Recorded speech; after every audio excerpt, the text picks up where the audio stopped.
Dillian the Body Snatcher right here. It's a champ. Big up to Sporting Icon. Subscribe. Otherwise, I might pay you guys a visit. Alright everyone, so the WBC have finally announced their new rankings. It's only taken them, 6 or 7 weeks to actually do it. And this one we'll talk about the heavyweight division. I'm going to go through the top 15, as I do each and every month for all the sanctioning bodies. Nobody else here on YouTube does this. Make sure you are subscribed. Do it right now, it's free and brilliant. Anyway, I'm going to go through the top 15, point out any kind of changes compared to last month, see what fights recently happened, what fights are coming up, and have a current chat about the current state of play as far as their new top 15 is concerned. And there are some big changes, there really are. Anyway, Tyson Fury is the WBC heavyweight world champion. Number 1, Deontay Wilder. Number 2, Ruiz Jr.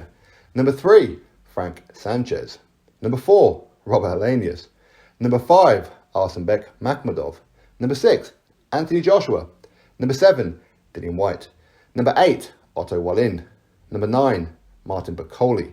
Number 10, Zhan Kosabuski. Number 11, Luis Ortiz. Number 12, Michael Hunter. Number 13, Derek Chisora. Number 14, Filip Hrgovic. And number 15, Efe Ajagba. So that is the new top 15 for the month of September for the heavyweight division from the WBC. A couple of people dropped out of this month are number 2, number 3 from last month and quite a few months previous, Joseph Parker and Joe Joyce. So them two have now been removed from the WBC rankings. Reason being, obviously their next fight, or their fight coming up, which isn't too long away now, is for the WBO Interim World Heavyweight Championship, WBO mandatory. So obviously they're not going the WBC route. WBC quite clearly looked at them and said, you're taking up space in our rankings, you're not going to be fighting for our belt, see you later. So they've removed Joe Joyce, Joseph Parker, which you can kind of say fair play. Okay, if they're not going the WBC route, why rank them? Okay, so Joseph Parker, Joe Joyce removed from the top 15. Fresh insert, or inserts even, number 6, Anthony Joshua. Of course, that's going to be the one that most people look at and go, okay, because this is the first time that Anthony Joshua has been ranked in the top 15 for the WBC since, I believe, 2016, since he defeated Charles Martin to become the IBF World Heavyweight Champion. So he's never been ranked in the WBC since, obviously because he was champion of another organisation. Since then, he went on and he was unifying belts and whatever else. So because you're champion of another organisation, you can't be ranked by an opposing organisation, if you like. So Joshua was not ranked in the WBC, which is why you won't see Alexander Usyk in here, because obviously he's champion for another organisation. Now, number 6, is that a fair place? But why not? Why not? Makes no difference really. If he's ranked in number 6, number 10, number 1, number 2, makes no difference really.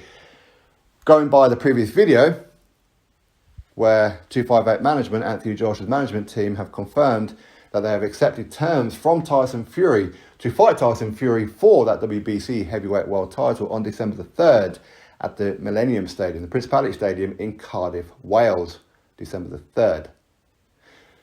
One of the obstacles, while they were talking about this, was that Anthony Joshua was not ranked in the top 15. The champion, as a voluntary defence, can only fight those in the top 15 of the WBC. Anthony Joshua was not there. Now he is. That's one stumbling block removed. Okay, so Anthony Joshua ranked in the top 15. There you go. He's in at number 6. Other changes. Efe Ajagba is now back into the top 15. Of course, he won on a top-ranked card last weekend, and here he is. He's now back in the top 15. Efe Ajagba from Nigeria. Only one defeat on his record. Of course, that was to Frank Sanchez months ago now.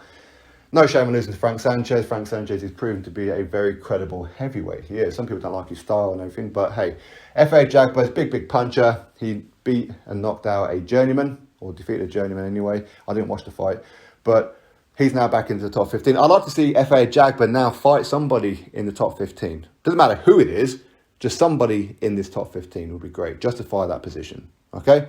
So that's Efe Ajagba. Other changes, Ruiz Jr. moves up from, I believe it was number 5, now up to number 2. Because he defeated Luis Ortiz. Now, as we know, the WBC they created a little PBC tournament, as I call it. And I call it PBC tournament because out of the top 15, last month, 4 of them were PBC fighters out of the top 15, 4 of them. And all 4 of them were put into eliminators for the WBC. Andy Ruiz Jr. versus Luis Ortiz and Deontay Wilder versus Robert Helenius. Is this bias? Is it corruption? Incompetence? Whatever. Something's going on, isn't it? Right now, I'm going to put it down to bias, but there could well be some corruption going on there as well, okay? So anyway, Andy Ruiz Jr., he defeated Luis Ortiz, so now he's up to the number 2 position, and he will take on the winner of Deontay Wilder, Robert Helenius. That fight will be happening on October the 15th. So he'll take on the winner of that fight for the WBC mandatory position. And of course, something happens with the WBC belt and it becomes vacant between now and then it will be Andy Ruiz Jr. versus, say, Deontay Wilder for the vacant belt. We know what the PBC are doing with the WBC. Yeah, we know. We ain't stupid. They think we're stupid, but we're not. Anyway, so Andy Ruiz Jr. is at number 2. Andy Ruiz Jr.'s opponent, previous opponent Luis Ortiz, is now down to number 11. So they're keeping him in the top 15. They are. Why? Is it because he's a PBC fighter? Yeah, probably.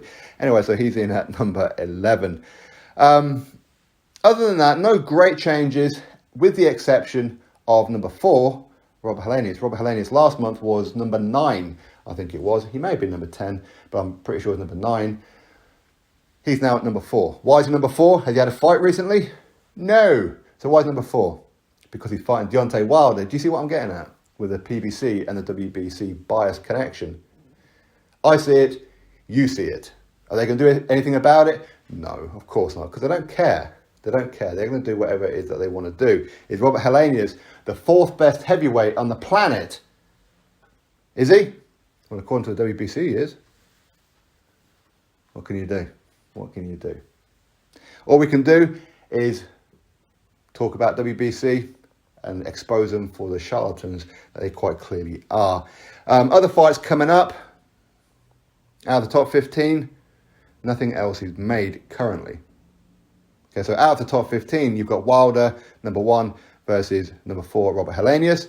You've got the WBC champion versus number 6, Anthony Joshua. Of course, if they can get that fight over the line.